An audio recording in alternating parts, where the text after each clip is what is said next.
부엌으로 들어가 김치냉장고 문을 열었습니다. 차가운 냉기가 얼굴에 닿았습니다. 맨 위 칸에는 밑반찬들이 가지런히 놓여 있었고 가운데 칸엔 김치들이, 그런데 제일 아래쪽 깊숙한 곳에 뭔가 있었습니다. 투명한 비닐에 꽁꽁 쌓여 있는데 곁에는 서리가 얼어붙어 있었습니다. 처음엔 무슨 고기인가 싶었는데 자세히 보니 이상했습니다. 얼음 사이로 비치는 그 색깔이 살색이었습니다.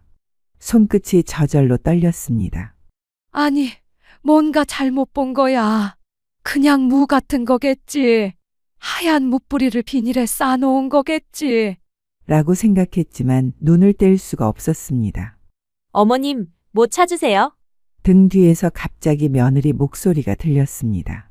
저는 깜짝 놀라 돌아봤습니다.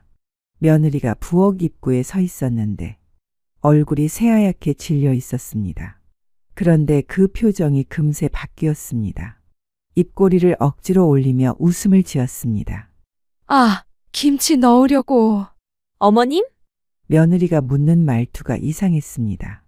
궁금해서 묻는 게 아니라 마치 확인하려는 것 같았습니다. 저는 냉장고 문을 슬쩍 닫았습니다. 아니, 그냥. 며느리는 웃고 있었지만 눈만은 전혀 웃지 않고 있었습니다. 그 시선이 제 손끝과 김치냉장고 서랍을 번갈아 훑었습니다. 마치 제가 뭘 만졌는지, 뭘 봤는지 확인하려는 것 같았습니다. 머릿속이 복잡해졌습니다. 아들은 어선을 타고 3개월째 바다에 나가 있습니다. 다음 달에나 들어온다고 했습니다. 그동안 이 집엔 며느리 혼자 있었습니다. 혹시 아들이 이런 걸 알까? 아니면 나만 본 건가? 내가 뭘 본 거야? 정말 그냥 무뿌리 같은 거 아닐까? 하지만 아무리 생각해봐도 그 형체는 그냥 무는 아니었습니다. 며느리가 계속 저를 바라보고 있었습니다. 그 눈빛이 뭔가 위협적으로 느껴졌습니다. 저는 가슴이 두근거려서 김치통을 서둘러 꺼냈습니다. 그냥 김치만 넣고 갈게. 아니에요, 저 주세요. 제가 넣을게요. 며느리의 목소리는 평상시와 같았지만 제게서 한 발자국도 떨어지지 않았습니다. 손이 자꾸 떨려서 김치통을 제대로 놓을 수가 없었습니다. 김치냉장고 문을 닫고 나서도 가슴이 계속 두근거렸습니다. 며느리가 밥 드시고 가세요 하며 저를 식탁으로 안내했지만 다리에 힘이 빠져서 제대로 걸을 수가 없었습니다. 오늘 김치찌개 끓였어요. 어머님이 좋아하시는 돼지고기 넣고요. 며느리가 뚝배기를 제 앞에 놓으며 말했습니다. 평소 같으면 고마워라 하며 반가워했을 텐데 오늘은 달랐습니다. 뚝배기 안에 붉은 국물이 눈에 들어왔습니다. 김치찌개의 빨간 색깔이 방금 전 냉장고에서 본 그 얼어붙은 형체와 자꾸 겹쳐졌습니다. 어머님, 왜 안 드세요? 며느리가 제 맞은편에 앉으며 물었습니다. 아니, 그냥. 저는 숟가락을 들어 국물을 한 모금 떴습니다. 평소 같으면 시원하고 맛있었을 텐데 오늘은 목구멍으로 넘어가지 않았습니다. 갑자기 속이 뒤집어지는 느낌이 들었습니다. 위장이 경련을 일으키듯 꿈틀거렸습니다. 어머님, 괜찮으세요? 며느리가 놀란 듯 물었지만 저는 대답할 겨를이 없었습니다. 입안에 신물이 올라왔습니다. 화장실. 저는 손으로 입을 막고 불이 나게 일어났습니다. 며느리가 가리키는 방향으로 뛰어갔습니다. 화장실에 도착하자마자 변기에 엎드려 토했습니다. 아침에 먹은 것들이 다 나왔습니다. 개운 것이 계속 올라와서 한참 동안 괴로웠습니다. 등에 식은땀이 흘렀습니다. 무릎이 떨려서 화장실 바닥에 주저앉았습니다. 화장실 문에 등을 기댄 채 숨을 고르고 있는데 밖에서 작은 소리가 들렸습니다. 톡톡. 문틈 아래로 뭔가 밀려 들어왔습니다. 물컵이었습니다. 플라스틱 컵에 물이 가득 담겨 있었습니다. 저는 고개를 들어 문 위쪽을 봤습니다. 틈 사이로 그림자가 보였습니다. 며느리의 발끝이었습니다. 검은 슬리퍼를 신은 발이 문 앞에 멈춰 서 있었습니다. 잠시 멈춰 있던 그 발끝이 천천히 좌우로 움직였습니다. 마치 제가 안에서 뭘 하고 있는지 소리를 듣고 있는 것 같았습니다. 나를 걱정해서 물을 갖다 준 건가? 아니면 내가 여기서 뭘 하는지, 뭘 말하는지 듣고 있는 건가? 불현듯 이런 의심이 밀려왔습니다. 발끝이 몇 초 더 그 자리에 머물러 있다가 천천히 돌아서며 사라졌습니다. 복도로 가는 발소리가 점점 멀어졌습니다. 저는 물컵을 들어 입을 헹궜습니다. 아무리 자신을 달래봐도 가슴 두근거림이 멈추지 않았습니다. 화장실에서 나오니 며느리가 거실에서 저를 기다리고 있었습니다. 소파에 앉아 있으면서 제 얼굴을 뚫어져라 쳐다봤습니다. 어머님, 괜찮으세요? 얼굴이 너무 안 좋아 보여요. 혹시 어디 전화하신 건 아니죠? 며느리의 목소리에는 걱정이 담겨 있는 것 같았지만 그 눈빛은 달랐습니다. 마치 제가 어떤 반응을 보일지 관찰하고 있는 것 같았습니다. 몸이 좀 안 좋아서 오늘은 그냥 갈게. 저는 가방을 들며 일어났습니다. 아, 벌써요? 좀 더 쉬다 가세요. 며느리가 말했지만 저는 더 이상 이 집에 있고 싶지 않았습니다. 뭔가 숨이 막히는 느낌이었습니다. 현관에서 신발을 신으려는데 며느리가 갑자기 제 뒤에서 말했습니다. 어머님, 저는 고개를 돌렸습니다. 생활비 좀 주실 수 있으세요? 순간 머릿속이 하얘졌습니다. 평소에도 생활비 얘기를 한 적이 없었는데 하필 오늘 그래, 너희가 어렵다면 줘야지. 제가 그렇게 대답하자 며느리의 얼굴이 확 달라졌습니다. 입꼬리가 천천히 올라갔습니다. 마치 제가 무언가를 확인해 주거나 약속을 해준 것처럼 안도하는 표정이었습니다. 고마워요, 어머님. 며느리가 현관문을 열어주며 말했습니다. 그 목소리가 아까보다 훨씬 부드러워졌습니다. 저는 아무 말 없이 고개만 끄덕이고 밖으로 나왔습니다. 현관문이 딸깍하고 닫히는 소리가 등 뒤에서 들렸습니다. 아파트 복도 벽에 손을 짚고 잠시 숨을 고르면서 뒤를 돌아봤습니다. 2층 창문에 며느리가 서 있었습니다. 커튼 사이로 얼굴만 내밀고 저를 내려다보고 있었어요. 아파트 단지를 벗어나 버스 정류장까지 가는 동안 내내 가슴이 두근거렸습니다. 손도 계속 떨렸어요. 핸드백 끈을 꽉 잡고 있는데도 손이 가만히 있질 않았습니다. 내가 뭘 본 거지? 정말 그런 게 있는 건가? 아니야, 내가 잘못 본 거야. 작은 소리로 혼잣말을 했습니다.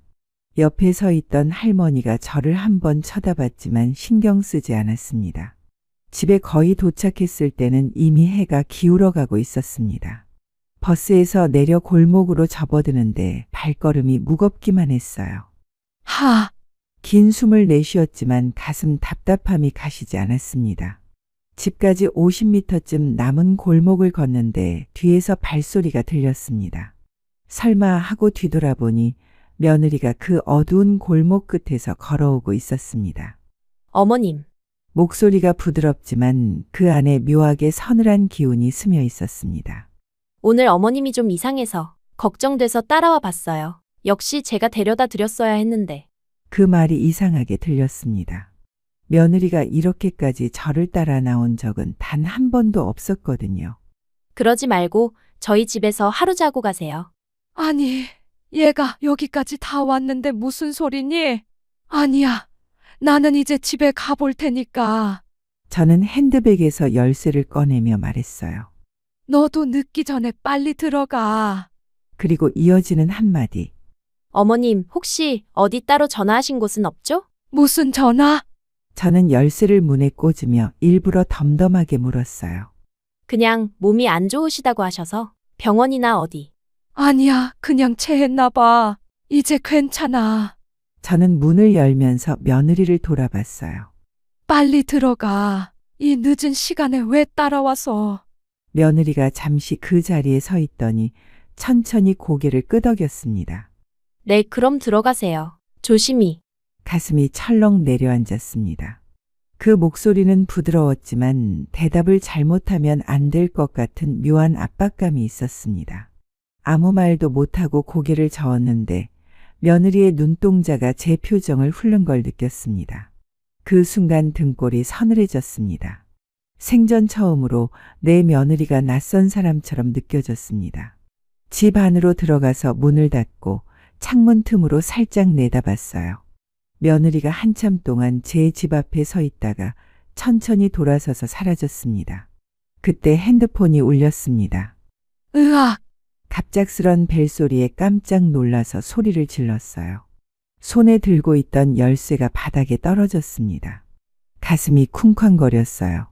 방금 전 며느리와의 일로 신경이 곤두서 있던 터라 작은 소리에도 놀랄 수밖에 없었습니다. 따르릉, 따르릉. 벨소리가 계속 울렸어요. 떨리는 손으로 핸드폰을 꺼내 화면을 봤습니다. 경숙이었어요. 한숨을 크게 내쉬며 전화를 받았습니다. 여보세요? 언니, 나 경숙이야. 오늘 아들 집 다녀왔지? 경숙은 제 오랜 친구 같은 동생이었습니다. 같은 동네에 살면서 거의 매일 얼굴을 보는 사이였어요. 목소리가 왜 그래? 귀여운 거야? 아니, 그냥 전화 소리에 깜짝 놀랐어. 무슨 일 있어? 목소리가 이상해. 경숙의 날카로운 직감이었습니다. 전화 너머로도 제 상태를 알아챈 거죠. 아니, 그냥 그냥이 뭐야? 나 지금 올라갈게. 경숙은 우리 아파트 1층에 살았습니다. 10분도 안 되어서 초인종이 울렸어요. 문을 열자 경숙이 제 얼굴을 한번 훑어보더니 놀란 표정을 지었습니다. 어머, 얼굴이 왜 이래? 완전히 질렸잖아. 들어와. 경숙이 거실에 앉자마자 제 손을 잡았습니다. 야, 손이 왜 이렇게 차가워? 그리고 떨리기까지 하고 뭔 일이야? 경수가 저는 입을 열었다가 다시 닫았습니다. 어떻게 말해야 할지 모르겠었어요. 며느리가 뭔가 이상해. 이상하다니? 어떻게? 경숙이 소파에 몸을 돌리며 저를 바라봤습니다. 오늘 김치 갖다 주러 갔는데 냉장고에서 말을 하려니 목이 막혔습니다. 정말 제가 본 게 맞나 싶기도 하고 말해도 믿어줄지 의심스럽기도 했어요. 냉장고에서 뭘 봤는데? 뭔가 이상한 게 있었어. 얼어붙은 채로. 경숙이 제 손을 더 꽉 잡았습니다. 무슨 말인지 좀 더 자세히 해봐. 저는 천천히 오늘 있었던 일을 말했습니다. 언니, 그거 정말 확실해? 모르겠어. 내가 잘못 본 건지. 하지만 분명히 며느리 반응이 이상하네. 평소 같지 않아. 경숙이 턱을 괴며 생각에 잠겼습니다. 그리고 갑자기 생활비 달라는 것도 수상해. 하필 오늘. 경숙이 저를 쳐다보더니 숨을 고르며 말했습니다. 언니, 얼굴이 영 안 좋다. 이런 건 가만히 두면 안 돼. 그럼 어떻게 해? 내가 아는 집이 있어. 무슨 집? 잘 보는 사람 있거든. 이상한 일 있을 때 가보면 정확히 말해줘. 저는 고개를 저었습니다. 점집 같은 데는 아니야, 거기 아줌마 정말 신기해. 우리 집 일도 정확히 맞췄거든. 그냥 한 번만 가보자. 경숙이 제 손을 잡고 일으켜 세웠습니다. 지금? 응? 지금 이런 건 시간 끌면 안 돼. 저는 뭔지도 모른 채 경숙이 잡아 끄는 손을 따라 나섰습니다. 사실 혼자 있기도 무서웠어요. 자꾸 그 장면이 떠올라서 잠시도 마음이 편하지 않았거든요. 경숙과 함께 골목길을 걸어가면서도 가슴이 계속 두근거렸습니다. 경숙이 저를 이끌고 간 곳은 동네 뒷골목이었습니다. 평소에 다녀본 적 없는 좁은 길이었어요. 양쪽으로 낡은 주택들이 빼곡히 들어서 있었고 저녁 무렵이라 그런지 으스스한 분위기였습니다. 여기야? 경숙이 작은 대문 앞에서 멈춰섰습니다. 집은 다른 집들보다 더 낡아 보였어요. 경수가 나 이런 데는 괜찮아. 들어가자. 경숙이 대문을 밀고 들어갔습니다. 마당이 있었는데 화분들이 여기저기 놓여 있었어요. 그런데 신기하게도 어둠 속에서도 희미한 불빛이 새어나왔습니다. 현관문을 열자마자 향 냄새가 코를 찔렀습니다. 진한 향 냄새와 함께 뭔가 무거운 기운이 느껴졌어요. 어서 오세요. 안에서 중년 여자 목소리가 들렸습니다. 들어가 보니 조그만 방이었는데 불상이며 부적이며 온갖 것들이 벽에 붙어 있었습니다. 가운데에는 작은 상이 놓여 있었고 그 뒤에 50대쯤 되어 보이는 여자가 앉아 있었어요. 앉으세요. 그 여자가 우리를 가리키며 말했습니다. 눈이 아주 깊었어요. 뭔가를 꿰뚫어 보는 듯한 눈빛이었습니다. 저와 경숙이 방석에 앉자 그 여자는 저를 한참 들여다봤습니다. 마치 제 속마음까지 다 읽는 것 같아서 불편했어요. 이 집에 그 여자가 갑자기 입을 열었습니다. 찬 기운이 가득하구나. 저는 깜짝 놀랐습니다. 제가 아무 말도 안 했는데 어떻게? 그건 숨 쉬는 게 아니에요. 그 한마디에 숨이 턱 막혔습니다. 경숙이 제 팔을 잡았습니다. 제가 너무 떨고 있었거든요. 언니, 경숙이 입을 막고 저를 쳐다봤습니다. 그 눈빛 속에는 이건 우연이 아니다라는 확신이 담겨 있었어요. 그 여자가 부적 하나를 제게 건넸습니다. 이걸 몸에 지니고 계세요. 그리고 혼자 행동하지 마세요. 저는 부적을 받아 손에 쥐었습니다. 점집을 나올 때 다리가 후들거렸습니다. 경숙이 제 팔을 붙잡고 걸어야 했어요. 언니, 괜찮아? 모르겠어. 정말 그런 일이. 이거 그냥 넘어가면 안 돼. 신고해야 해. 하지만 확실하지도 않은데. 아까 그 사람 말 들었잖아. 틀린 적이 없다니까. 저는 부적을 주머니에서 만지작거리며 고민했습니다. 정말 그런 결정을 내려야 하는 걸까? 시계를 보니 새벽 2시였어요. 이미 몇 시간째 이런 식이었습니다. 몸을 왼쪽으로 돌렸다가 오른쪽으로 돌렸다가 어떤 자세를 취해도 편하지 않았어요. 부엌에서 물을 한 잔 마시고 다시 침실로 돌아왔습니다. 그런데 침대에 앉아 있으니 갑자기 무서워졌어요. 혼자 있는 게 무섭더라고요. 거실로 나가서 소파에 앉았습니다. TV를 켜려다가 말았어요. 이 시간에 TV 소리가 나면 이상할 테니까요. 핸드폰을 들여다봤습니다. 경숙한테 전화라도 하고 싶었지만 이 시간에 깨우면 안 되잖아요. 내가 뭘 해야 하지? 만약에 내가 잘못 본 거라면 그럼 며느리한테 평생 찍혀서 살아야 할 텐데 아들한테도 미안하고. 결국 아들한테 전화를 했어요. 여보세요? 전화기 너머로 파도 소리가 들렸습니다. 바람 소리도 섞여 있었어요. 아들의 목소리가 피곤해 들렸습니다. 아들아, 나야. 아, 엄마, 갑자기 왜요? 뭔 일 있어요? 전화기 너머로 다른 사람들 목소리도 들렸습니다. 선원들이 뭔가 작업하는 소리 같았어요. 아니, 그냥 별일 없나 해서. 일은 많이 힘들지? 아, 힘들어요. 정말. 어제는 밤새 그물 손보느라고 한숨도 못 잤어요. 아들 목소리에서 지친 기색이 느껴졌습니다. 그래도 한 달 뒤면 돌아갈 건데 그때 엄마 생신이죠? 깜빡할 뻔했네요. 아, 그런 건 신경 쓰지 마. 너나 안전하게 돌아와. 엄마, 근데 갑자기 전화하신 거 보니까 정말 무슨 일 있는 거 아니에요? 아들이 눈치 빠르게 물었습니다. 아니야. 그냥 요즘 며느리가 많이 예민해진 것 같아서. 예민해요? 뭐가요? 평소랑 좀 다르더라고. 피곤해 보이고. 아, 그게요. 요즘 혼자 있어서 그런가 봐요. 저도 걱정되긴 하는데. 전화기 너머로 또 파도 소리가 크게 들렸습니다. 아들아, 혹시 잠시 침묵이 흘렀습니다. 손바닥에 땀이 배어 나오는 게 느껴졌어요. 뭐요, 엄마? 너희 혹시 임신했니? 그 말을 하고 나니 가슴이 쿵 떨어지는 것 같았습니다. 짧은 정적이 흘렀습니다. 파도 소리만 들렸어요. 아니요. 무슨 소리예요, 엄마? 아들 목소리가 의아해 들렸습니다. 그런데 왜 갑자기 임신 얘기를 하세요? 혹시 아내가 엄마한테 뭔가 말했나요? 아니, 그냥 전혀 가능성이 없는 거야. 그럴 리 없죠. 제가 나가기 전에도 그런 계획 없었고요.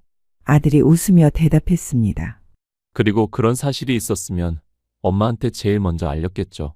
그 웃음 속에 아무 의심도 없는 걸 느끼는 순간 오히려 제 심장이 더 쿵 내려앉았습니다. 아들은 정말 아무것도 모르고 있었어요. 엄마, 그런데 아내가 정말 몸이 안 좋다고 했어요? 병원은 가봤나요? 아니, 그냥 피곤해 보인다고. 그럼 제가 전화해서 병원 가보라고 할게요. 혼자 있으니까 더 그런 것 같아요. 아들 목소리에서 진심 어린 걱정이 느껴졌습니다. 아내를 걱정하는 남편의 마음이었어요. 응, 그래. 엄마도 너무 걱정하지 마세요. 엄마, 일해야 될 것 같아요. 또 전화 드릴게요. 그래, 조심해. 저는 한참 동안 핸드폰을 들고 있었어요. 한참 망설이다가 다시 번호를 눌렀습니다. 따르릉, 따르릉. 벨소리가 울렸어요. 가슴이 쿵쿵 뛰었습니다. 네, 긴급신고센터입니다. 젊은 남자 목소리였어요. 저기요. 목소리가 떨렸습니다. 네, 말씀하세요. 신고를 하려고 하는데요. 어떤 신고이신가요? 제가 어제 아들 집에 갔는데 냉장고에서 말이 막혔어요. 뭐라고 해야 할지 모르겠더라고요. 냉장고에서 뭘 보셨나요? 이상한 게 있었어요. 좀 더 구체적으로 말씀해 주실 수 있나요? 얼어붙은 뭔가가 손가락 같은. 신고자님, 혹시 주소 알려주실 수 있나요? 네, 현장 확인이 필요할 것 같습니다. 어느 지역이신가요? 저는 떨리는 목소리로 아들 집 주소를 알려줬어요. 핸드폰 번호를 알려주고 전화를 끊었습니다. 한참 동안 핸드폰을 들고 있었어요. 정말 신고를 해버렸구나. 이제 돌이킬 수 없겠네. 잠시 후 경찰과 만나 아들 집으로 같이 가게 되었습니다. 가족분이시죠? 잠시 협조 좀 부탁드립니다. 김 형사가 며느리에게 정중하게 말했습니다. 며느리는 처음엔 놀란 표정을 지었어요. 그런데 그 표정이 금세 바뀌었습니다. 입꼬리를 올리며 문을 활짝 열어줬어요. 네, 들어오세요. 근데 정말 이상하네요. 무슨 일인지. 목소리는 평상시와 똑같았지만 저는 그 눈빛을 놓치지 않았어요. 순간 번뜩이는 뭔가가 있었습니다. 경찰관들이 신발을 벗고 들어왔어요. 김 형사가 부엌을 가리키며 말했습니다. 냉장고 확인해 봐도 될까요? 네, 당연하죠. 며느리가 앞장서서 부엌으로 갔습니다. 저는 뒤따라가면서 가슴이 쿵쾅거리는 걸 느꼈어요. 김 형사가 김치냉장고 앞에 서서 장갑을 끼웠습니다. 어디쯤에서 보셨다고 하셨죠? 제일 아래쪽 깊은 곳에. 제 목소리가 떨렸어요. 김 형사가 냉장고 문을 열었습니다. 차가운 냉기가 나왔어요. 위쪽 칸을 먼저 확인했습니다. 김치통들과 반찬통들이 가지런히 들어있었어요. 아무 이상한 것도 없었습니다.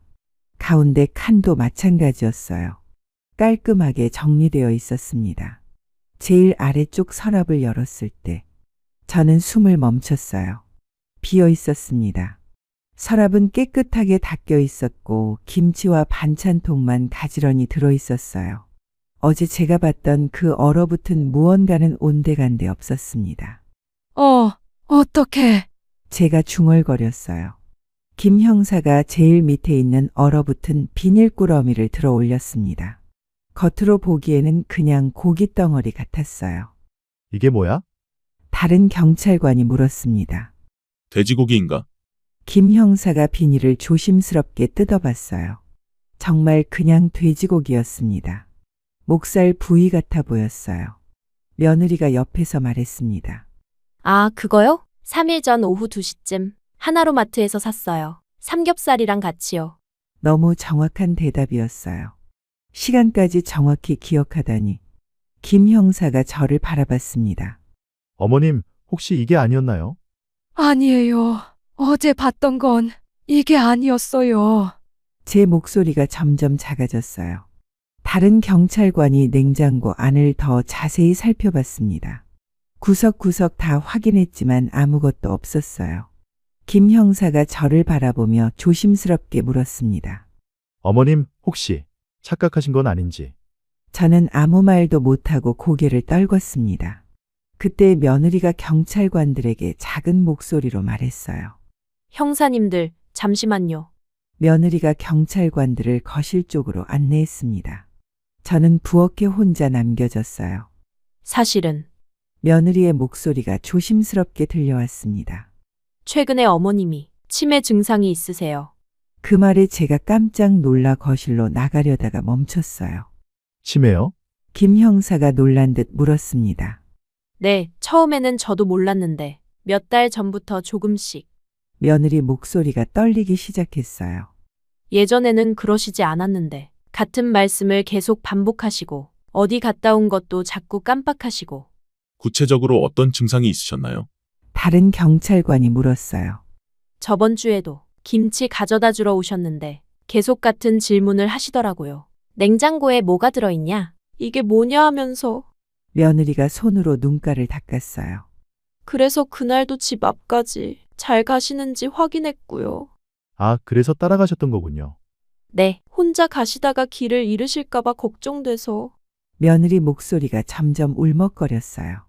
말씀도 자꾸 이상하게 하시고 없는 걸 있다고 하시고 지금도 마음이 너무 아파요. 그러더니 며느리가 손수건을 꺼내서 눈물을 닦았습니다. 병원에 모시고 가려고 했는데 어머님이 완강히 거부하셔서. 그렇군요. 김 형사의 목소리가 이해한다는 듯 부드러워졌어요. 어르신들이 보통 그런 검사 받는 걸 싫어하시죠. 네, 그런데 오늘 갑자기 신고를 하셨다고 연락이 와서 정말 당황스러웠어요. 어떻게 해야 할지 모르겠어요. 어머님한테 상처 안 드리면서 치료받게 하려면. 가족분 입장에서 정말 어려우시겠네요. 경찰관들의 목소리가 완전히 동정적으로 바뀌었어요. 어머님도 본인은 아무 문제 없다고 생각하시니까 더 힘드시죠. 네, 맞아요. 저도 처음엔 그냥 깜빡하시는 정도인 줄 알았는데 며느리가 한숨을 깊게 쉬었어요. 요즘에는 정말 심해지셔서 어제도 이상한 걸 봤다고 하시면서 온종일 불안해 하시더라고요. 네, 인터넷에서 찾아보니까 그런 글들이 많더라고요. 며느리가 또 눈물을 훔쳤어요. 정말 어떻게 해야 할지. 남편은 바다에 나가 있어서 혼자 감당하기가 힘들어요. 저는 부엌에서 그 대화를 들으며 머리가 어지러웠습니다.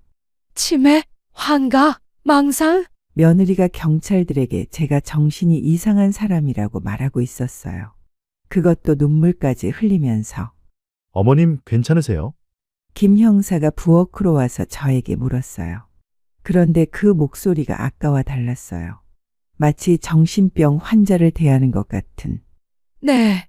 제가 작게 대답하자 김 형사가 며느리를 쳐다봤어요. 일단 오늘은 이 정도로 하고 가족분과 상의해서 전문의 진료를 받아보시는 게 좋겠습니다. 어머님도 너무 걱정하지 마세요. 요즘 치료 방법이 많이 발달해서. 김 형사가 저에게 위로의 말을 건넸지만 그 눈빛에는 동정과 연민만 있었어요. 경찰관들이 서로 눈빛을 주고받았습니다. 더 이상 확인할 게 없다는 표정이었어요. 죄송합니다. 신고가 들어와서 확인차. 김 형사가 며느리에게 사과했어요. 괜찮아요. 어머님도 걱정되셔서 그러신 거니까. 며느리가 웃으며 대답했지만 저를 향한 시선은 차가웠어요. 경찰관들이 현관으로 나가려고 하는 순간 저는 급하게 김 형사에게 다가갔습니다. 형사님, 저 정신 멀쩡해요. 제가 간절한 눈빛으로 말했어요. 제발 마지막으로 한 번만 더. 저는 김 형사의 손을 꽉 쥐었습니다. 손이 떨리고 있었지만 꼭 붙잡았어요. 형사님, 정말로 저 치매 아니에요. 분명히 뭔가 있었어요. 김 형사가 제 손을 내려다봤어요. 그러더니 조심스럽게 제 손을 놓으며 말했습니다. 어머님, 마음은 알겠지만 아니에요. 정말 아니라니까요. 제 목소리가 점점 커졌어요. 저 멀쩡해요. 뭔가 이상한 게 분명히 있었다고요. 뒤에서 며느리가 어머님, 진정하세요라고 말했지만 저는 들리지 않았어요. 형사님, 제발 한 번만 더 봐주세요. 김 형사가 난처한 표정을 지었어요. 다른 경찰관은 이미 현관문 밖으로 나가 있었습니다. 어머님, 김 형사가 잠시 고민하더니 제 눈을 바라봤습니다. 그 눈빛에서 뭔가 변화가 느껴졌어요. 잠깐만요. 조금 더 확인해 보겠습니다. 며느리의 얼굴에 미묘한 변화가 스쳤습니다. 순간 굳어지더니 다시 억지 미소를 지었어요. 뭘 더 확인하시려고요? 이미 다 보셨잖아요. 다른 냉장고나 냉동고는 없나요? 며느리의 표정이 순간 굳었어요. 다른 냉장고요? 내 김치냉장고 말고 다른 건 딱히 없는데요. 김 형사가 부엌을 다시 둘러봤습니다. 일반 냉장고 문을 열어서 냉동실까지 확인했어요. 아무것도 없었습니다. 베란다로 나가서 김치냉장고가 하나 더 있는지 봤습니다. 없었어요. 다시 부엌으로 들어와서 싱크대 아래 수납장들을 하나씩 열어봤어요. 냄비, 그릇, 청소용품들만 있었습니다. 여기는 뭐가 들어있나요? 김 형사가 찬장을 가리키며 물었어요. 그냥 쌀이랑 잡곡류요. 며느리가 대답했지만 목소리가 조금 떨렸어요. 찬장을 열어보니 정말 쌀포대와 잡곡 봉지들만 있었습니다. 김 형사가 거실로 나갔어요. 거실 한쪽에 있는 큰 수납장도 열어봤습니다. 이불, 옷가지들만 들어있었어요. 안방으로 들어가서 옷장도 확인했습니다. 옷들만 걸려 있었어요. 작은 방도 마찬가지였습니다. 책상, 책장, 별다른 건 없었어요. 화장실도 들여다봤습니다. 세면용품들만 있었고요. 30분 가까이 집안 곳곳을 다 뒤져봤지만 아무것도 나오지 않았어요. 경찰관들의 표정이 점점 지쳐갔습니다. 며느리는 처음엔 협조적이었지만 점점 짜증스러운 기색을 보였어요. 정말 이제 그만하시면 안 될까요? 집안이 다 엉망이 됐잖아요. 며느리가 투덜거렸습니다. 김 형사도 고개를 저었어요. 어머님, 정말 죄송합니다. 아무것도 없는 것 같네요. 그럴 리 없어요. 어머님, 이제 그만하시죠. 경찰분들도 바쁘신데. 며느리가 제 팔을 살짝 잡아당겼어요. 경찰관들이 현관으로 향했습니다. 저도 할 수 없이 따라 나섰어요. 현관에서 신발을 신으면서 김 형사가 말했어요. 오늘은 이상 없는 것 같습니다. 혹시 다른 이상한 일이 있으시면 다시 연락 주세요. 네, 알겠습니다. 제 목소리가 풀이 죽어 있었어요. 경찰관들이 현관문을 나서려는 순간 김 형사가 갑자기 멈춰섰습니다. 아, 잠깐만요. 다들 돌아봤어요. 한 번만 더 보고 갑시다. 혹시 놓친 곳이 있을 수도 있으니까. 며느리의 얼굴이 순간 일그러졌어요. 하지만 금세 웃음으로 바뀌었습니다. 또요? 정말 다 봤잖아요. 김 형사가 다시 부엌으로 들어갔어요. 이번엔 더 꼼꼼히 살펴봤습니다. 가스레인지 및 냉장고 뒤쪽, 전자레인지 위. 그러다가 부엌 끝쪽 구석을 보더니 멈춰섰어요. 구석에는 여러 가지 물건들이 쌓여 있었습니다. 큰 양파망, 감자박스, 휴지 더미, 그 뒤쪽에 뭔가 큰 게 보였어요. 저기 뭔가 있네요. 김 형사가 앞쪽 물건들을 치우기 시작했어요. 양파망을 옆으로 옮기고 감자박스를 드러내고 그러자 커다란 쌀독이 나타났습니다. 전통적인 항아리 모양의 큰 쌀독이었어요. 나무 뚜껑이 덮여 있었습니다. 김 형사가 그 앞에 무릎을 꿇고 앉았어요. 이건 뭐가 들어있죠? 그냥 쌀. 김 형사가 쌀독을 손으로 만져봤어요. 이상하네요. 뭐가요? 여긴 왜 이렇게 무겁죠? 그리고 김 형사가 손을 떼면서 말했어요. 이 쌀독만 유독 차갑네요. 그 순간 며느리가 뒤에서 말했어요. 그냥 쌀이에요. 많이 들어있어서 무거운 거고. 하지만 김 형사는 이미 장갑을 끼고 있었어요. 쌀독 뚜껑에 손을 올렸습니다. 뚜껑이 열리자 하얀 쌀이 가득 들어있는 게 보였어요. 언뜻 보면 그냥 평범한 쌀독이었습니다. 하지만 뭔가 이상했어요. 쌀 표면이 너무 평평하네요. 김 형사가 중얼거렸습니다. 정말 그랬어요. 쌀이 마치 자로 잰 듯이 평평하게 정리되어 있었어요. 자연스럽게 부어놓은 쌀이라면 조금은 울퉁불퉁해야 하는데 이건 누군가 일부러 표면을 고르게 다듬어 놓은 것 같았습니다.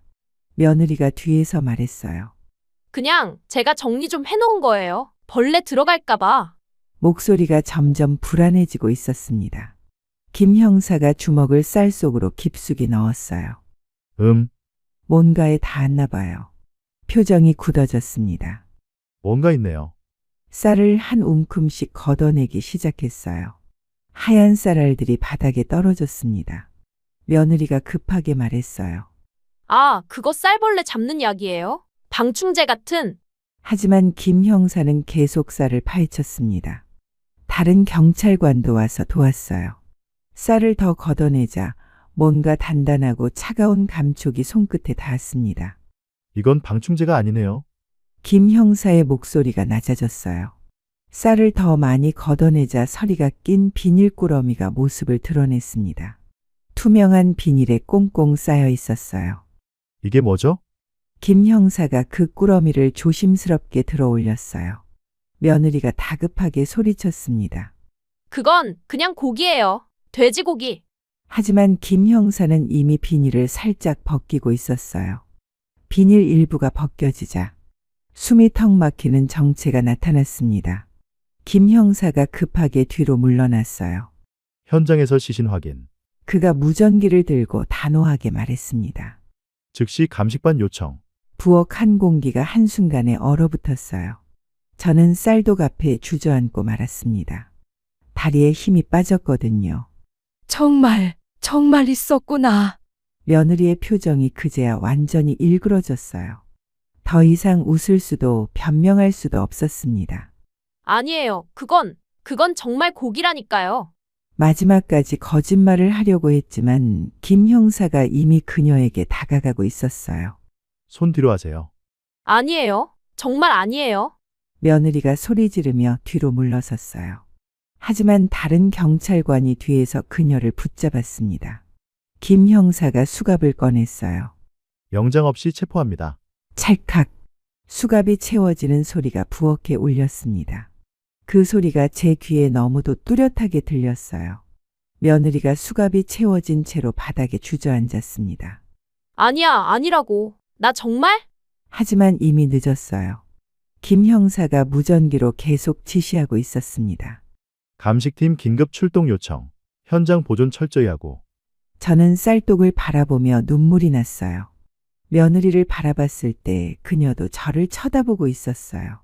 그 눈빛에는 이제 모든 게 끝났다는 절망이 가득했습니다. 더 이상 숨길 수도 거짓말할 수도 없었으니까요. 감식팀이 도착할 때까지 부엌은 완전히 통제되었어요. 아무도 들어갈 수 없었고 며느리는 거실에서 수갑 찬 채로 앉아 있었습니다. 30분 후 흰 옷을 입은 감식팀원들이 들어왔어요. 그들이 쌀독에서 그 비닐 꾸러미를 완전히 꺼내는 걸 봤을 때 저는 고개를 돌릴 수밖에 없었습니다. 며느리가 연행된 지 일주일이 지났습니다. 그 일주일 동안 저는 제대로 잠을 못 잤어요. 밤마다 그 장면이 떠올라서 악몽에 시달렸습니다.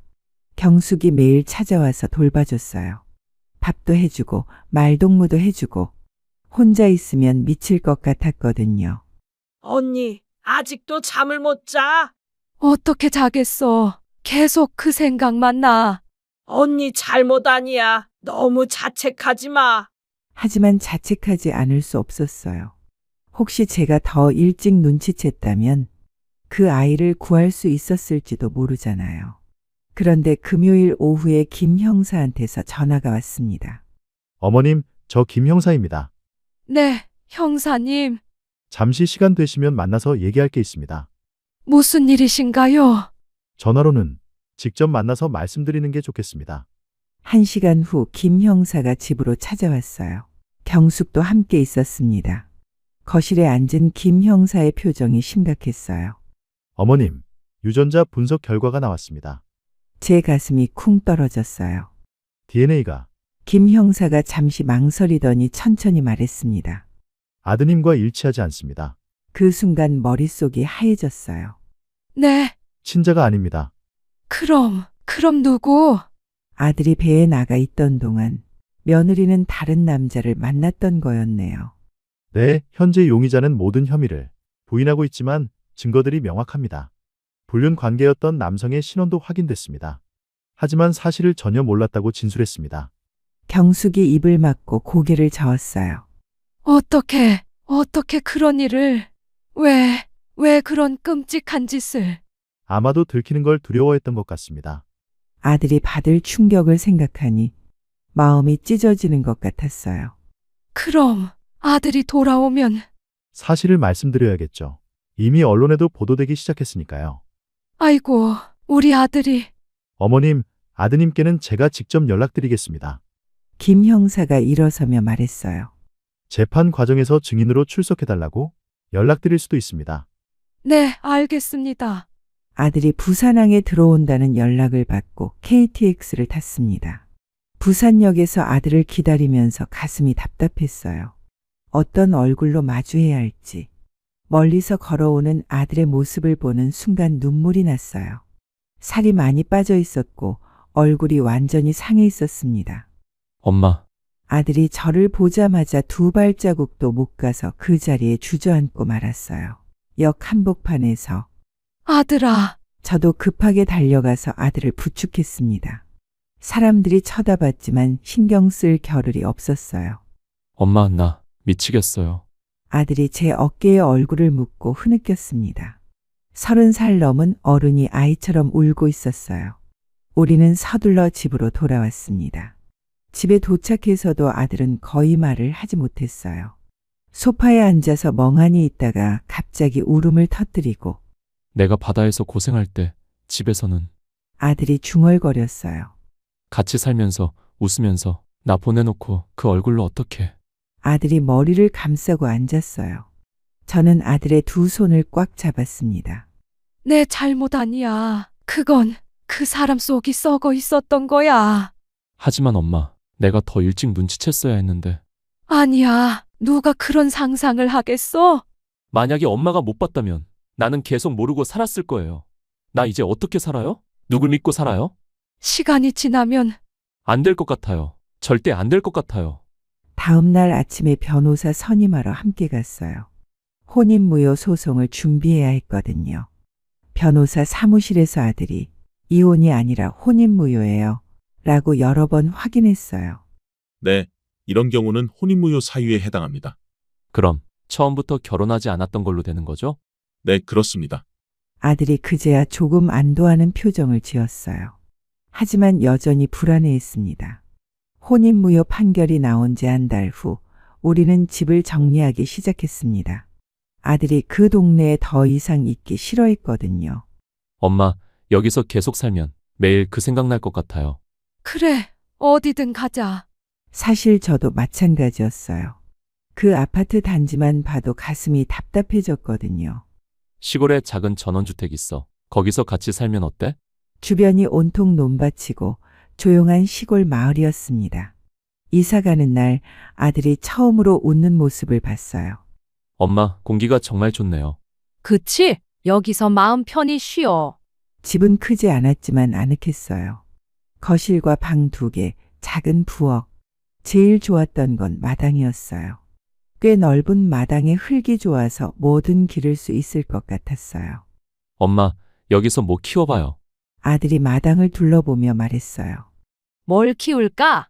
채소? 아니면 꽃? 둘 다 해보자. 아들이 근처 농협에서 씨앗들을 사왔어요.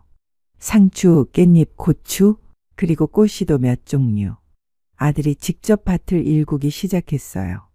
호미로 땅을 파고 이랑을 만들고 처음엔 서툴렀지만 점점 익숙해졌습니다. 엄마, 이거 정말 재밌네요. 그래? 네, 뭔가 마음이 편해져요. 흙을 만지고 있을 때 아들 표정이 가장 평온했어요. 도시에서는 볼 수 없었던 모습이었습니다. 여기 오길 잘했네. 어느 날 저녁 마당에서 차를 마시고 있는데 아들이 말했어요. 엄마, 저 이제 괜찮은 것 같아요. 정말? 네, 처음엔 있기 힘들 줄 알았는데 여기 와서 이것저것 하다 보니까. 다행이다. 그리고 엄마가 옆에 있어서 더 그런 것 같아요. 아들이 제 손을 잡았어요. 그때 용기 내서 신고해 주셔서 고마워요. 뭘 고마워해? 당연한 거지. 엄마가 아니었으면 저는 평생 그 사람한테 속고 살았을 거예요. 그날 밤 아들이 오랜만에 편히 잠들었어요. 악몽도 없이. 저도 마음이 놓였습니다. 이제 정말 괜찮아질 것 같다는 생각이 들었거든요. 몇 년이 지나 아들은 다시 일을 시작하게 되었습니다. 셋이 한 집에서 살기 시작한 지도 벌써 2년이 되었습니다. 처음 몇 달은 정말 완벽한 며느리라고 생각했었습니다. 그런데 언제부턴가 이상했습니다. 꼭 민재가 출장이나 야근으로 없을 때만 밤늦게 외출하는 게 눈에 밟혔습니다. 그것도 항상 검은 옷차림에 작은 가방 하나만 들고 말입니다.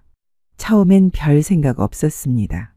젊은 아이가 친구들과 어울리는 게 당연하지 않나 싶었거든요. 하지만 패턴이 너무 일정했습니다. 민재가 집에 있으면 절대 나가지 않았고 민재가 없으면 어김없이 나갔습니다. 살금살금 몰래 나갔습니다. 현관도 아주 조심스럽게 닫으면서 말입니다. 마치 소리 나는 걸 극도로 경계하는 것처럼요. 그렇게 나가면 12시 넘어서야 돌아왔습니다. 현관문이 조심스럽게 열리는 소리에 잠이 깨곤 했죠. 발걸음도 최대한 소리 나지 않게 하려고 애쓰는 게 느껴졌습니다. 유나야, 들어왔어? 네. 어머님, 늦어서 죄송해요. 친구가 그렇게 늦게까지 붙잡아? 네. 이야기가 길어져서요. 그런데 이상한 건 돌아올 때마다 옷에서 흙냄새가 났다는 겁니다. 은은하지만 분명히 흙냄새였어요. 처음엔 그냥 지나쳤는데 계속 반복되니까 신경이 쓰이더라고요. 어디 갔다 온 거야? 옷에서 흙냄새 나는데? 그때도 얼버무렸습니다. 무엇보다 수상한 건 그 가방에서 나는 소리였습니다. 금속성에 딸랑거리는 차가운 소리. 유나가 현관에서 신발을 신을 때마다 들렸거든요. 30년 형사 생활로 단련된 제 귀에는 그것이 작은 도구들의 소리로 들렸습니다. 스패너나 드라이버 같은 것들이 부딪히는 소리 말입니다. 가방에 뭐가 들어있길래 소리가 그렇게 나? 한 번은 직접 물어봤습니다. 아, 화장품이요. 컴팩트 거울이랑. 화장품이 그런 소리를 내? 네. 케이스가 좀 딱딱해서요. 하지만 화장품 소리는 그런 게 아니었습니다. 뭔가 숨기고 있어. 제 직감이 말했습니다. 그리고 제 직감은 30년간 단 한 번도 틀린 적이 없었습니다. 그날 밤 민재에게 넌지시 물어봤습니다. 유나가 요즘 자주 밤에 나가던데 너는 아는 일이야? 친구 만나러 간다고 하더라고요. 왜요? 아니야. 그냥 민재는 아무것도 모르고 있었습니다. 아니, 모르는 척하고 있는 건지도 몰랐죠. 어느 토요일 저녁 민재는 지방 출장을 떠났습니다. 일요일 저녁에야 돌아온다고 했었죠. 어머니, 내일 저녁에 들어올게요. 혹시 필요한 거 있으면 연락하세요. 알았어. 조심히 다녀와. 민재가 떠나고 나서 저녁을 함께 먹으며 유나의 표정을 살펴봤습니다. 평소보다 조금 들떠 보였어요. 아니, 들뜬 게 아니라 뭔가 계획이 있는 것 같은 그런 기색이었습니다. 오늘 일찍 자야겠어요. 저녁 9시쯤 유나가 말했습니다. 평소보다 훨씬 이른 시간이었죠. 그래, 푹 쉬어. 유나는 자기 방으로 들어갔습니다. 하지만 제 방에 누워서도 잠이 오지 않았어요. 오늘 밤에도 나갈 거라는 직감이 들었거든요. 과연 밤 11시가 넘어서야 복도에서 살짝 발소리가 들렸습니다. 저는 눈을 감고 숨을 고르며 자는 척했습니다. 유나가 제 방문이 아주 조심스럽게 열렸습니다. 삐걱거리는 소리도 나지 않게 천천히, 정말 천천히 열렸어요. 유나가 제가 자는지 확인하는 게 분명했습니다. 얼마나 오랫동안 서 있었을까요? 아마 2-3분은 좋게 됐을 겁니다. 제 얼굴을 들여다보며 정말 잠들었는지 확인하고 있는 것 같았어요. 그 시간이 얼마나 길게 느껴졌는지 모릅니다. 호흡을 일정하게 유지하느라 가슴이 답답할 정도였어요. 드디어 문이 닫혔습니다. 역시나 소리 하나 내지 않고 말이죠. 이어서 현관 쪽에서 미세한 소리들이 들렸습니다. 신발 신는 소리, 가방 매는 소리, 그리고 그 특유의 금속성 딸랑거림. 현관문이 열리고 닫히는 소리도 거의 들리지 않았습니다. 유나가 얼마나 조심스럽게 행동하는지 알 수 있었어요. 저는 그때 벌떡 일어나서 외투를 대충 입고 바로 따라 나갔습니다. 신발은 소리 나지 않는 운동화를 골랐죠. 가방은 들지 않았어요. 핸드폰과 지갑만 주머니에 넣었습니다. 계단을 내려가면서 아래쪽을 내려다봤습니다. 유나가 1층 로비를 지나가는 모습이 보였어요. 역시나 온통 검은 옷차림에 그 가방을 메고 있었습니다. 지하철역까지 가는 길에 유나는 한 번도 뒤를 돌아보지 않았습니다. 지하철역에 들어서자 시간을 확인했습니다. 막차 시간이 얼마 남지 않았더군요. 유나는 표를 끊고 개찰구를 통과했습니다. 저도 충분한 거리를 두고 뒤따랐죠. 플랫폼에서 기다리는 동안 유나의 모습을 자세히 관찰했습니다. 평소와는 완전히 다른 사람 같았어요. 전철이 출발했습니다. 점점 시내에서 멀어져 갔어요. 한 정거장, 두 정거장 갈수록 승객도 줄어들었습니다. 유나는 외곽으로 향했습니다. 30분쯤 지났을까요? 종착역이 가까워질수록 차량 안은 거의 비어갔습니다. 이제 저와 유나 그리고 몇 명의 승객만 남았어요. 드디어 종착역에 도착했습니다.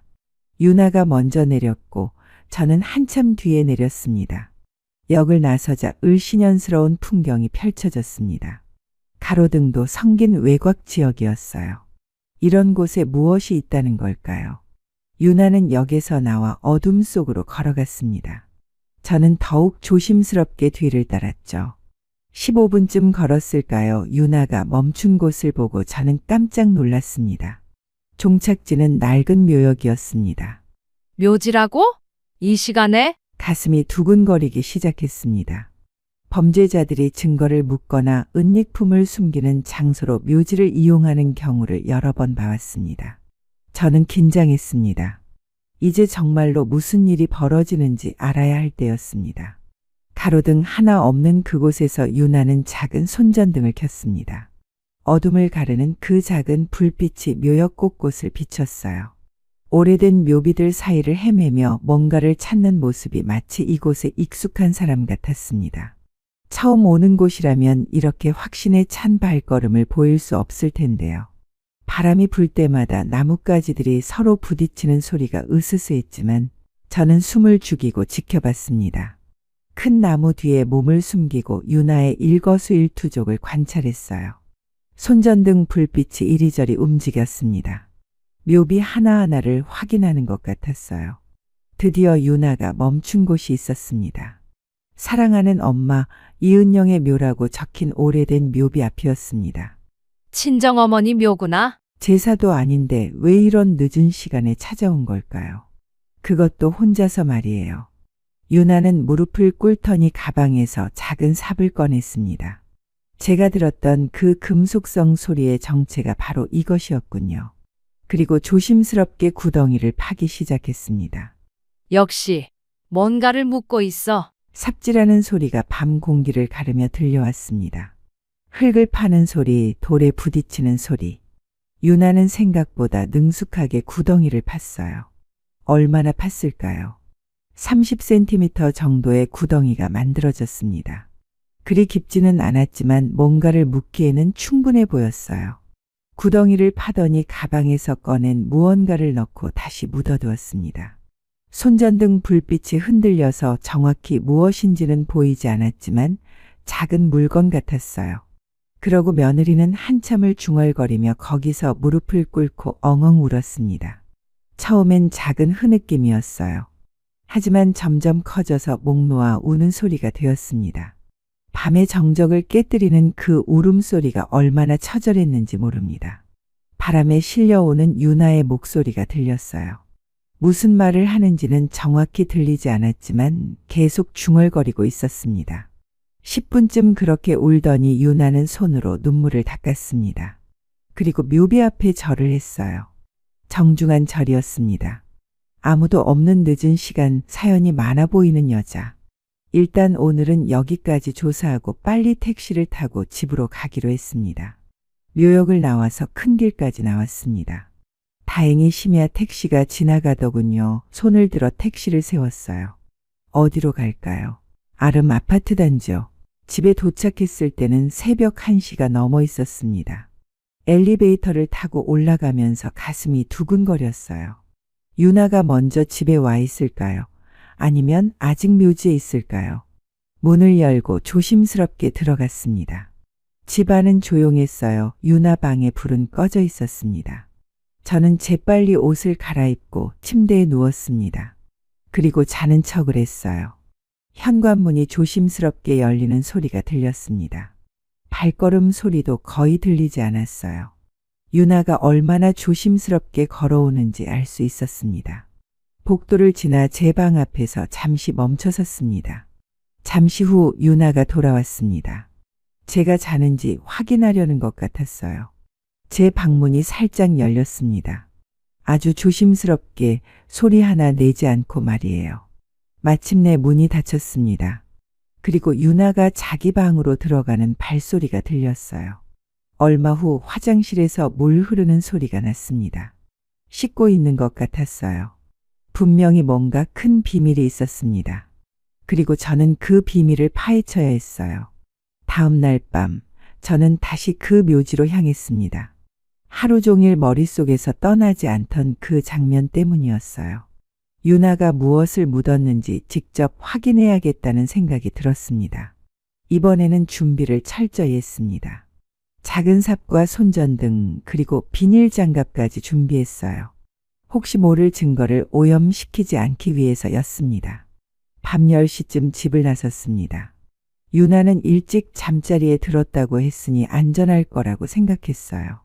같은 경로로 전철을 타고 묘지까지 갔습니다. 어젯밤보다 바람이 더 강하게 불었어요. 나뭇잎들이 바스락거리는 소리가 더욱 크게 들렸습니다. 묘역에 도착하자 어제와는 또 다른 기분이 들었습니다. 혼자 와보니 더욱 음산했어요. 가로등도 없는 이곳에서 손전등만이 유일한 빛이었습니다. 유나가 정확히 어디를 팠는지 기억하고 있었습니다. 사랑하는 엄마 이은영의 묘 바로 옆쪽이었어요. 묘비에서 오른쪽으로 50cm쯤 떨어진 지점이었습니다. 저는 조심스럽게 그 자리를 파기 시작했습니다. 삽을 땅에 찔러 넣자 생각보다 부드러웠어요. 어제 유나가 파놓은 흔적이 남아있는 것 같았습니다. 20cm 정도 팠을까요? 삽에 뭔가 걸리는 느낌이 들었어요. 작은 보자기에 쌓인 무언가가 나왔습니다. 손바닥 크기의 작은 인형이었어요. 작은 인형은 아기 옷을 입고 있었습니다. 이 인형은 뭐야? 을씨년스럽게. 저는 손전등으로 인형을 자세히 살펴봤습니다. 인형의 얼굴은 아기처럼 만들어져 있었어요. 눈을 감고 있는 모습이었는데 마치 잠든 아기 같았습니다. 인형을 뒤집어 보니 등 쪽에 작은 글씨가 수놓아져 있었습니다. 할인이라고 되어 있었어요. 왜 하필 인형을 묻지? 여기까지 와서 오밤중에? 형사적 직감이 작동했습니다. 아이와 관련된 사건이 분명해. 혹시 유나가 다른 남자와 바람을 피워서 임신했다가 뭔가 일이 생긴 건 아닐까요? 일단 그 인형을 비닐에 싸서 가져왔습니다. 집으로 돌아가는 길에 계속 고민했습니다. 하지만 일단은 더 확실한 증거를 찾아야겠다고 생각했어요. 며느리가 정말로 바람을 피웠다면 반드시 그 상대 남자가 있을 테니까요. 며칠 후 민재가 또 출장을 간 날이 왔습니다. 이번에는 3박 4일 일정이라고 했어요. 어머님, 목요일 저녁에 들어올게요. 그래, 조심히 다녀와. 민재가 떠나고 나서 유나의 일거수일투족을 관찰했습니다. 혹시 또 나갈 준비를 하는지 말이에요. 그런데 이상했습니다. 이번에는 밤이 아니라 오후에 외출 준비를 하더라고요. 어머님, 잠깐 병원에 다녀올게요. 병원? 어디 아픈 데라도 있어? 아니에요. 그냥 정기검진이요. 유나는 평소보다 화장을 진하게 했습니다. 립스틱도 발갛게 바르고 향수까지 뿌렸어요. 병원 간다는 사람 치고는 너무 꾸몄습니다. 옷차림도 달랐어요. 평소에 집에서 입던 편한 옷이 아니라 몸에 딱 맞는 원피스를 입었습니다. 구두도 하이힐이었고요. 정기검진인데 왜 그렇게 꾸며? 그냥 오랜만에 나가는 거라서요. 대답이 어색했습니다. 저는 이번에도 미행하기로 결심했습니다. 유나가 집을 나선 지 10분 후에 따라 나갔어요. 이번에는 오후 시간이라서 사람들이 많았습니다. 들킬 위험도 적었죠. 유나는 지하철을 타고 시내로 향했습니다. 병원이 있는 방향과는 반대쪽이었어요. 역시 거짓말이구나. 시내 번화가에서 내렸습니다. 유나는 한 카페 앞에서 걸음을 멈췄어요. 유나는 시내 번화가의 카페 앞에서 누군가를 기다리고 있었습니다. 카페 앞 테라스 테이블에 앉아서 커피를 주문했어요. 그리고 계속 핸드폰을 확인하며 누군가를 기다리는 모습이었습니다. 저는 길 건너편 상점 앞에 숨어서 지켜봤습니다. 10분쯤 지났을까요? 곧 40대 중반의 정장을 입은 남자가 나타났습니다. 키가 크고 건장한 체격이었어요. 머리는 약간 희끗희끗했지만 나름 잘생긴 남자였습니다. 비싼 양복을 입고 있었고 손목에는 번쩍이는 시계를 차고 있었어요. 유나가 그 남자를 보자마자 환하게 웃으며 일어났습니다. 평소에 집에서 보던 조신한 모습과는 완전히 달랐어요.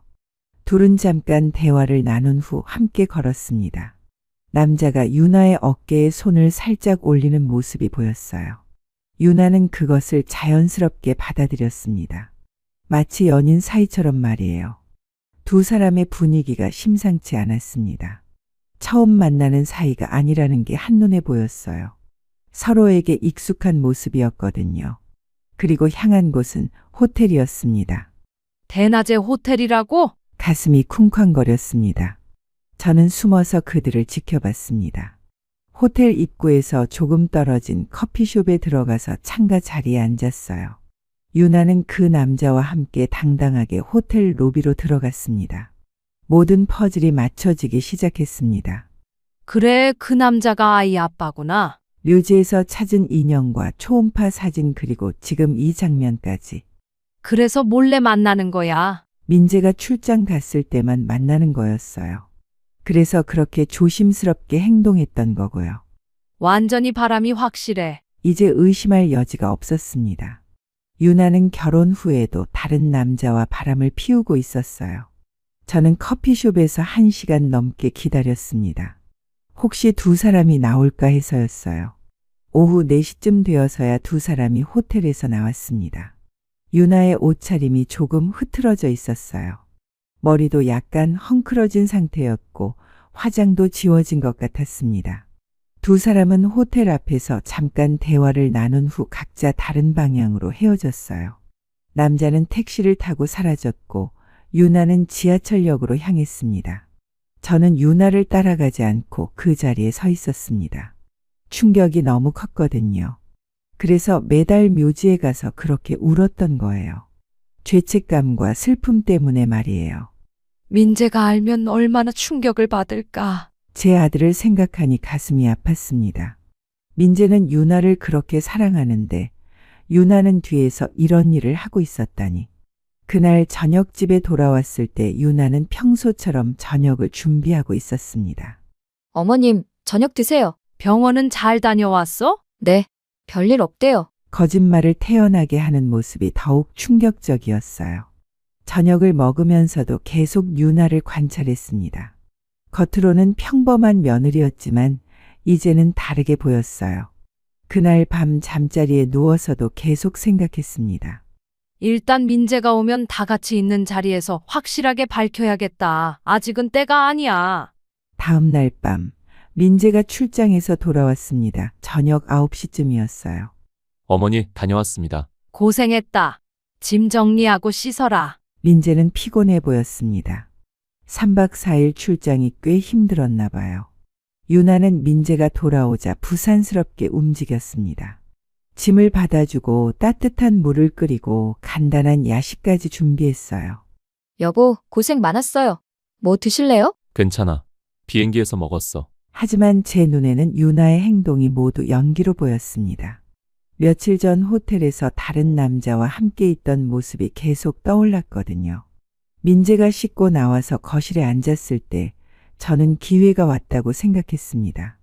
유나야, 잠깐 나와봐. 네? 유나가 부엌에서 고개를 내밀었습니다. 할 말이 있어. 분위기가 심상치 않다는 걸 눈치챈 건지 유나의 표정이 굳어졌습니다. 거실로 나온 유나는 소파 끝자락에 조심스럽게 앉았어요. 민재는 그 사이에 앉아서 두 사람을 번갈아 봤습니다. 무슨 일이세요, 어머니? 저는 준비해뒀던 증거를 꺼낼 때가 왔다고 판단했습니다. 그 남자는 누구야? 갑작스러운 질문에 유나가 깜짝 놀랐습니다. 네? 무슨? 목요일 오후에 호텔에서 만난 그 남자 말이야. 그리고 묘지에서 뭘 묻은 거야? 이번에는 더욱 구체적으로 물었습니다. 너 똑바로 말해. 내가 30년간 형사였던 거 알지? 거짓말하면 딱 보여. 유나는 창백해졌습니다. 입술이 파르르 떨리고 있었어요. 저는 며칠 전 묘지에서 가져온 인형을 꺼내 보였습니다. 비닐봉지에 조심스럽게 보관해뒀던 것이었어요. 이것도 설명해봐. 왜 아기 인형을 친정어머니 묘에 묻는 거지? 인형을 본 순간 유나가 흠칫했습니다. 눈이 커지면서 놀라는 기색이 역력했어요. 민재도 그 인형을 보더니 고개를 갸웃했습니다. 이게 뭐예요? 어디서 나온 거죠? 유나한테 물어봐. 본인이 묻은 거니까. 유나는 입을 열지 않았습니다. 그저 눈물만 흘릴 뿐이었습니다. 처음에는 눈가에 맺히던 눈물이 점점 볼을 타고 흘러내렸어요. 하지만 여전히 한마디도 하지 않았습니다. 결혼하고 나서도 다른 남자와 만나서 아이까지 생겼다가 이게 며느리가 할 짓이야? 내가 직접 봤어. 호텔에 들어가는 거, 묘지에서 이상한 짓 하는 거. 어머니 그만하세요. 민재가 유나를 감쌌습니다. 하지만 유나는 계속 울기만 할 뿐이었어요. 저는 울분이 치밀었습니다. 30년간 수많은 범죄자들을 마주했지만 이렇게 가까운 곳에서 배신을 당할 줄은 몰랐습니다. 유나는 엉엉 울더니 방으로 들어가 버렸습니다. 쾅! 문 닫는 소리가 온 집안에 울려 퍼졌어요. 그 후로 유나 방에서는 더 큰 울음소리가 들려왔습니다. 거실에는 민재와 저만 남았습니다. 무거운 침묵이 흘렀어요. 내가 제 밤마다 나가길래 수상해서 따라가 봤더니 이상한 짓을 하고 있었어. 저는 흥분해서 소리를 질렀습니다. 묘지에서 혼자 울면서 뭔가를 묻고, 그리고 다른 남자와 호텔에 들어가고. 아들은 조심스럽게 인형을 잡아들었습니다. 두 손으로 소중하게 받치면서 자세히 들여다봤어요. 인형의 작은 얼굴, 분홍색 옷, 그리고 등에 수노인 할인이라는 글씨까지. 그러더니 갑자기 민재의 눈에서 눈물이 흘러내렸습니다. 민재야, 너 우는 거야? 저는 당황했습니다. 화가 나서 울음을 터뜨릴 줄 알았는데 슬픔에 젖은 눈물이었거든요. 엄마, 민재가 떨리는 목소리로 말했습니다. 엄마가 생각하시는 그런 거 아니에요. 그런 거 아니긴 뭐가 아냐? 증거가 다 있는데? 아들은 방으로 들어가 유나를 달랬습니다.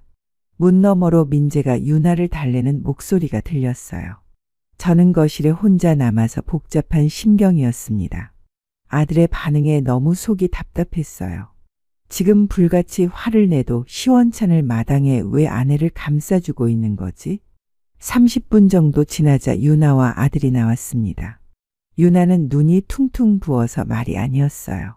코도 빨갛게 되어 있고 화장도 다 지워진 상태였습니다. 민재가 유나의 손을 잡고 소파로 이끌었어요. 유나는 고개를 숙인 채 제 눈을 마주치지 못했습니다.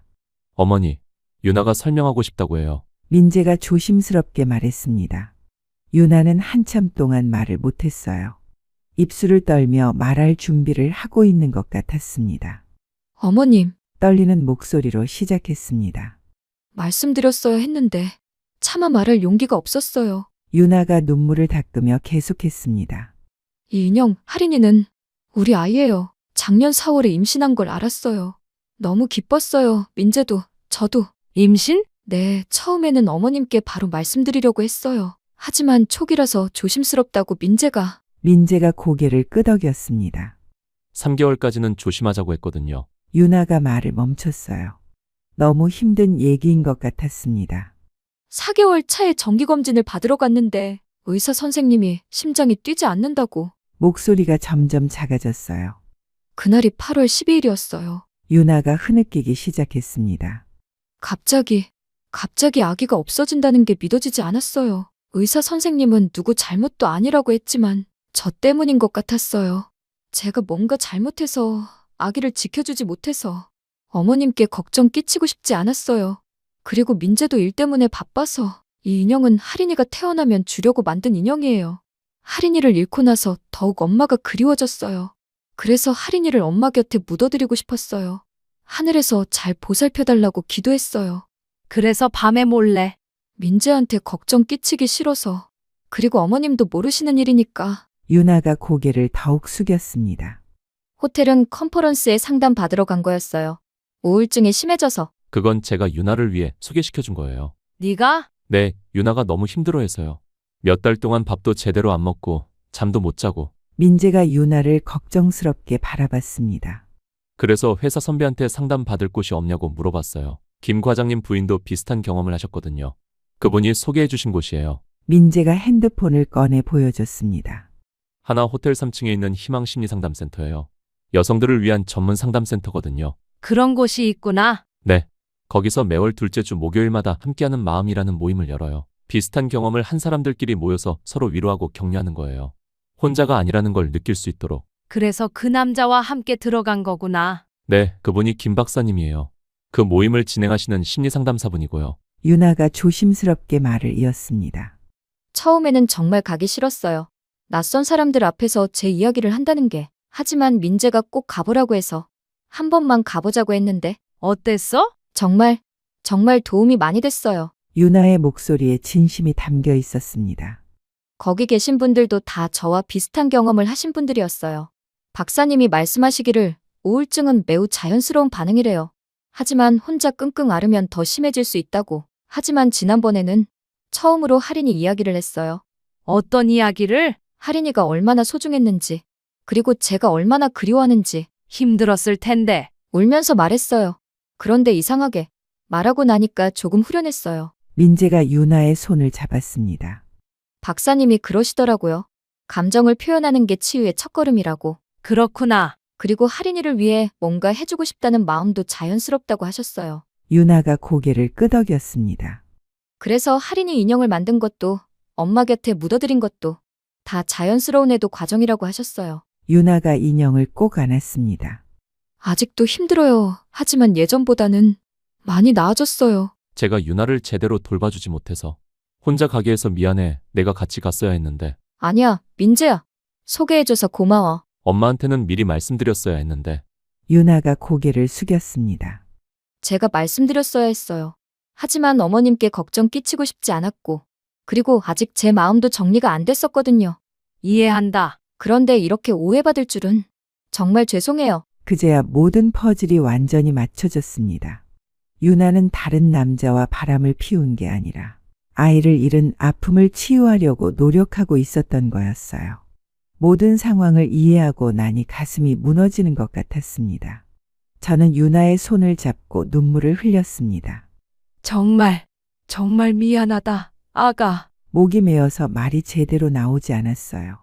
안 그래도 힘든 널 의심해서 그동안 얼마나 마음 아팠니? 유나도 다시 눈물을 흘리기 시작했습니다. 어머님, 정말 미안하다. 저는 유나를 꽉 안았습니다. 2년 동안 함께 살았지만 이렇게 안아본 건 처음이었어요. 유나의 어깨가 제 품에서 떨리고 있었습니다. 얼마나 힘들었을까요? 잃은 슬픔도 감당해야 하는데 시어머니한테까지 오해받았으니. 아이고, 내가 얼마나 큰 잘못을 했는지. 유나의 등을 토닥여주며 말했습니다. 친정 어머니께서 하늘에서 할인이 잘 돌봐주실 거야. 어머님, 분명히 그럴 거야. 나도 엄마니까 알 수 있어. 하지만 이제는 할인이 이만 보내주자. 그 말에 유나는 오열을 터뜨렸습니다. 저희 엄마가 우리 할인이 잘 돌봐주겠죠? 유나가 떨리는 목소리로 물었습니다. 응, 분명 잘 돌봐주실 거야. 저도 눈물이 주체할 수 없이 흘러내렸어요.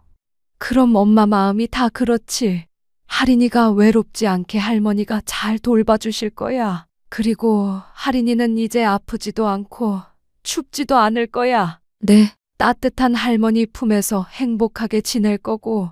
유나가 고개를 끄덕였습니다.